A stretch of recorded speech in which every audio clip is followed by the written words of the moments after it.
The East Coast versus West Coast rivalry in the 90s wasn't just about music, it was a cultural clash.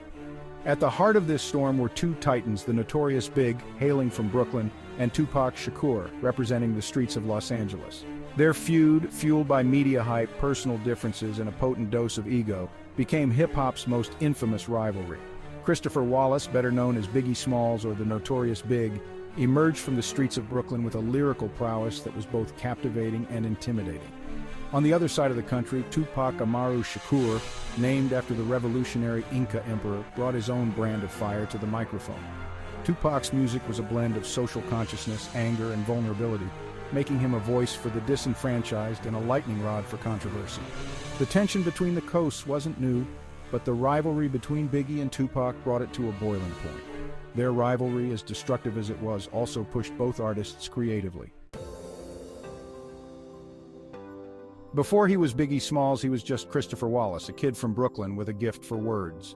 Growing up in Bedford-Stuyvesant, Biggie witnessed the harsh realities of street life firsthand.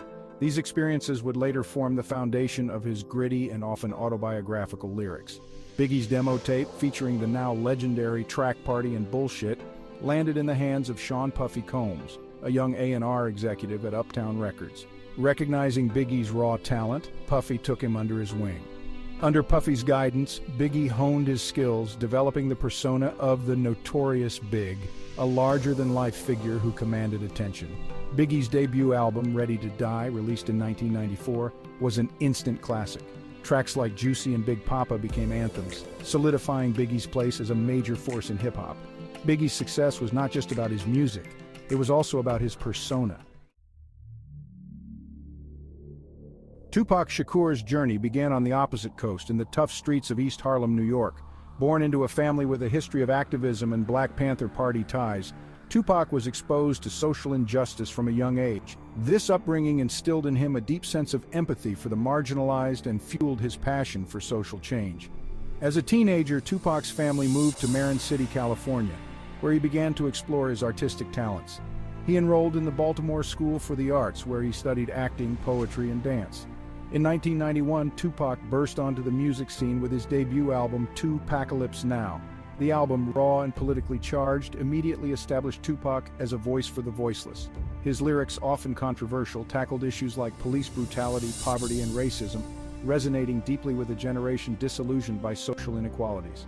Tupac's star continued to rise with subsequent albums like Strictly For My Niggas and Me Against the World. Tupac became a cultural icon, his image plastered on posters and t-shirts, his lyrics quoted like gospel. In the early days, Biggie and Tupac weren't rivals, they were friends. They admired each other's work, shared stages, and even collaborated on tracks. Tupac saw Biggie as a rising star from the East Coast, while Biggie respected Tupac's lyrical prowess and social consciousness. The seeds of discord, however, were sown in the competitive world of hip-hop. As both artists' careers skyrocketed, the pressure to outdo each other grew. A pivotal moment occurred in 1994 when Tupac was shot 5 times during a robbery at Quad Recording Studios in New York City. Tupac, though surviving the attack, believed that Biggie and Puffy had orchestrated the shooting. This incident marked a turning point in their relationship, transforming their friendship into a bitter feud. The lyrical war escalated, with both artists trading insults and threats, their words reflecting the growing animosity between them. The Quad Studios shooting in November 1994 was a pivotal moment in the East Coast-West Coast rivalry. Tupac, arriving at the studio to record a guest verse, was robbed and shot 5 times in the lobby. He survived the attack but was left physically and emotionally scarred. Tupac, convinced that Biggie and Puffy were involved in the shooting, publicly accused them of setting him up. Biggie and Puffy vehemently denied any involvement, claiming they had no prior knowledge of the robbery.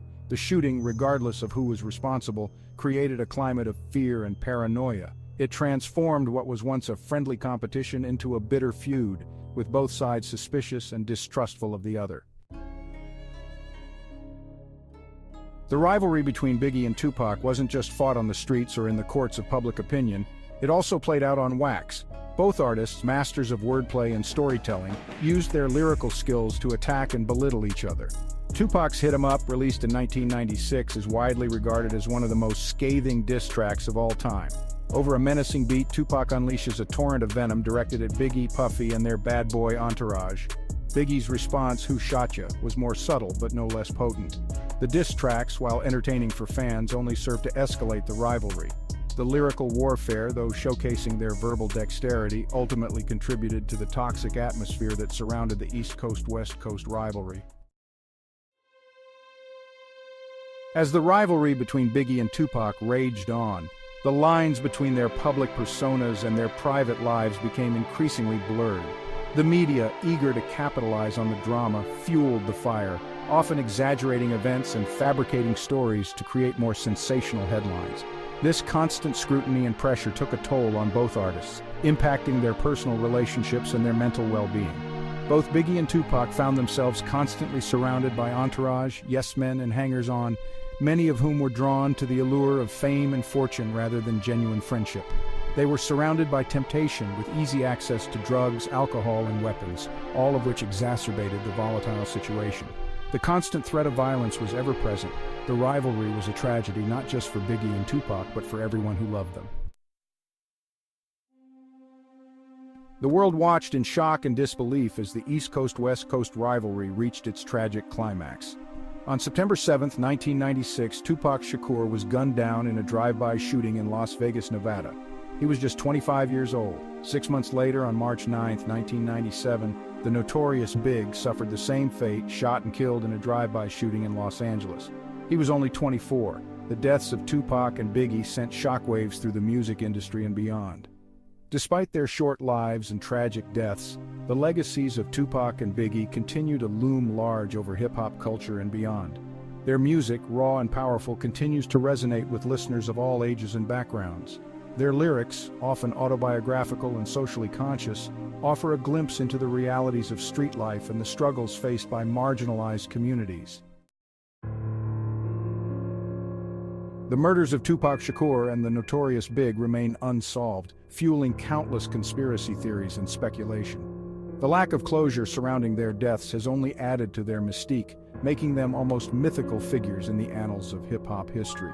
Books, documentaries, and countless articles have been dedicated to unraveling the mysteries surrounding their deaths, but concrete answers remain elusive. Some theories suggest that Tupac's murder was the result of a rivalry between East Coast and West Coast gangs, with Tupac caught in the crossfire. Others believe that his death was orchestrated by music industry rivals, threatened by his growing power and influence. Biggie's murder, coming just 6 months after Tupac's, is often seen as a retaliatory act, fueled by the ongoing East Coast-West Coast rivalry. The lack of concrete evidence and the passage of time have made it increasingly unlikely that the murders of Tupac and Biggie will ever be solved. Their deaths serve as a reminder of the dark side of fame and the dangers that can accompany success in the music industry.